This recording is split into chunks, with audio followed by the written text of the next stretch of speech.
Friends, जब भी आपको लगता है कि आपके प्लांट की लंबे समय से ग्रोथ रुकी हुई है, पौधे में किसी तरह की कलियां नहीं बन रही हैं और पौधा रूखा रूखा बेजान नज़र आ रहा है, तो इसके लिए आप फर्टिलाइज़र के बारे में सोचते हैं कि कौन सा फर्टिलाइज़र हमें प्लांट पर यूज़ करना चाहिए। तो आज के वीडियो में मैं आपको बताऊंगी एक ऐसा फर्टिलाइज़र जो प्लांट की रुकी हुई ग्रोथ को तेज़ करेगा, पौधे में नई ग्रोथ होगी, क्योंकि जब तक नई ग्रोथ पौधे में नहीं होती है पौधा फ्लावरिंग नहीं करता है। तो सबसे पहले हमें प्लांट में अच्छी फ्लावरिंग के लिए इस तरह के फर्टिलाइज़र यूज़ करने होंगे जो पौधे में नई ग्रोथ लाने में हेल्पफुल हो।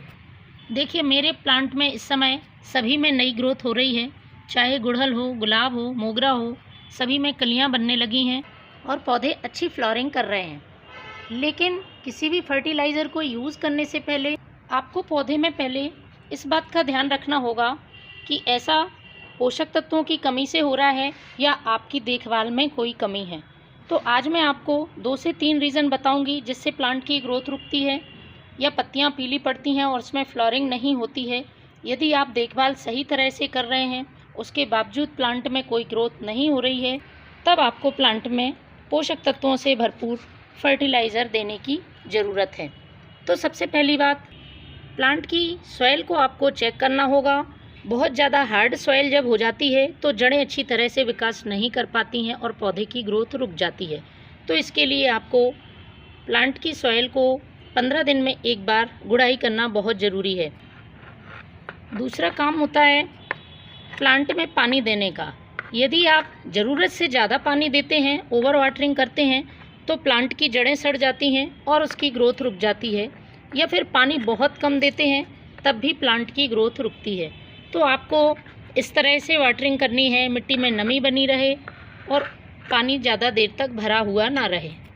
इसके बाद दूसरा काम होता है, प्लांट में जो खिल चुके फूल होते हैं उनको आपको सही समय पर हटाना ज़रूरी होता है, जिससे कि प्लांट की नई ग्रोथ हो सके। और सिर्फ फूल ही नहीं, ख़राब होती हुई टहनियाँ या फिर पत्तियाँ यदि ख़राब हो रही हैं, पीली पड़ रही हैं, तो आप उनको भी हटा सकते हैं। इसके साथ ही आप प्लांट की प्रूनिंग भी कर सकते हैं यदि उसमें फ्लावरिंग नहीं हो रही है।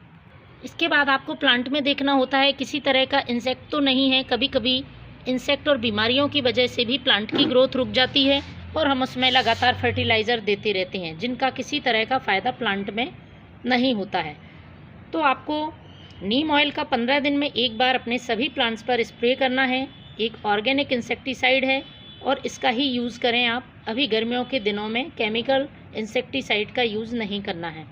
इन सब बातों का ध्यान रखते हुए भी आपका प्लांट यदि ग्रोथ नहीं कर रहा है या उसमें फ्लावरिंग नहीं हो रही है, तब उसमें आप उसी हिसाब से फर्टिलाइज़र का यूज़ करेंगे। तो आज का जो फर्टिलाइज़र है वो प्लांट की ग्रोथ को तेज करेगा, जैसा कि मैंने पहले ही बताया है।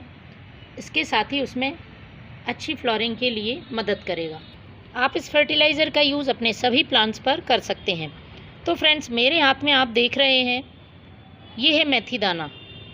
मेथी दाना पोषक तत्वों से भरपूर रहता है और प्लांट को अच्छी ग्रोथ और फल फूल देने में सहायक होता है। तो आपको अपने प्लांट की संख्या के हिसाब से फर्टिलाइज़र को कम ज़्यादा बना लेना है। तो इस मेथी दाने को आपको सबसे पहले पीस लेना है। पीस के इसको पाउडर बना लेना है। उसके बाद हम इसका अपने प्लांट पे यूज़ करेंगे।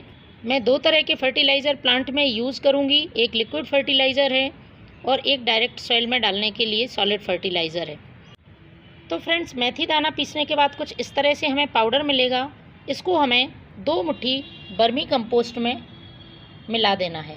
वर्मी कंपोस्ट हम सभी जानते हैं पोषक तत्वों से भरपूर होता है और प्लांट की ग्रोथ को बढ़ाने में बहुत ही हेल्पफुल है। तो मैंने 2 मुट्ठी वर्मी कंपोस्ट, उसमें 1 चम्मच मेथी दाने का पाउडर ले लिया है। इसके बाद जो तीसरी चीज़ मैं यूज़ करूँगी वो है ये यूज़ की हुई चाय पत्ती। प्लांट की सॉइल को एसिडिक करना भी ज़रूरी है। जब तक सॉइल एसिडिक नहीं होगी पौधे अच्छी फ्लावर्स नहीं देंगे। तो 1 छोटा चम्मच मैंने यूज़ की हुई चाय पत्ती ले ली है। इसको यूज़ करने से पहले अच्छी तरह से धोकर सुखा लें। गर्मियों में यदि आप यूज़ की हुई चाय पत्ती का इस्तेमाल करते हैं तो प्लांट को किसी तरह का नुकसान नहीं होता है, क्योंकि जो फ्रेश टी लीफ होती है वो थोड़ी सी गर्म होती है और यदि आप ज़्यादा मात्रा डायरेक्ट सॉइल में डाल देते हैं तो प्लांट को नुकसान पहुंचा सकती है। इसलिए सबसे ज़्यादा सुविधाजनक ये यूज़ की हुई चाय पत्ती होती है। फिर भी यदि आपके पास ये नहीं है तो आप आधा छोटा चम्मच फ्रेश टी लीफ का इस्तेमाल कर सकते हैं। अब इन तीनों चीज़ों को हमें अच्छी तरह से मिक्स कर देना है और मिक्स करने के बाद हमें प्लांट की सॉइल में साइड से जगह बना के इसमें डाल देना है। पॉट की साइज़ के हिसाब से आप डालें। छोटा पॉट है तो 1 मुट्ठी, मैंने 1 मुट्ठी इसमें ये फर्टिलाइज़र डाल दिया है, और बड़ा पॉट है तो आप 2 मुट्ठी यूज़ कर सकते हैं। इसके बाद मैं यूज़ कर रही हूँ ये केले के छिलके का पानी। 1 दिन पहले आपको 1 गिलास पानी में 1 केले का छिलका गला कर रख देना है। उसके बाद आपको इसे छान लेना है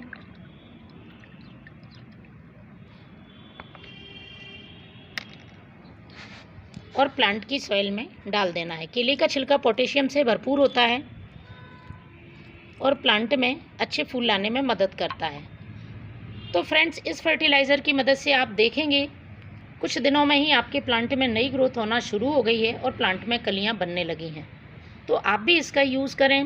थैंक यू।